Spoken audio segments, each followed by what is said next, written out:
So if you're comfortable with those octaves, now let's talk a little bit about the swing articulation.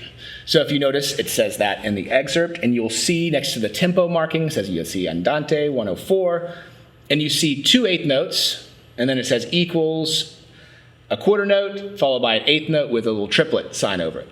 So if you're unfamiliar with what that means or what it sounds like, I'll take you through it.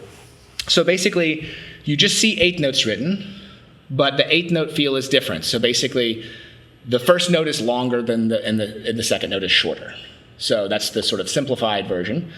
But if you think of each beat when you see eighth notes as a triplet, like 1, 2, 3, 1, 2, 3, 1, 2, 3, 1, 2, 3. The first eighth note will be played on the 1, and then the second eighth note will be played on the 3. So feel the 1, 2, 3 in your head a bit. 1, 2, 3, 1, 2, 3, 1, 2, 3, 1, 2, 3. And then while feeling that, just say the 1 and the 3. So you're feeling 1, 2, 3, 1, 2, 3. 1, 3, 1, 3, 1, 3, 1, 3, 1, 2, 3, 1, 2, 3, 1, 3, 1, 3, 1.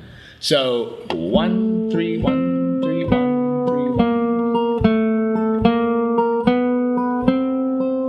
So the first note is twice as long as the second note, and that gives you the swing feel. So when you're comfortable with the notes, I would then kind of carefully try applying that rhythm to it.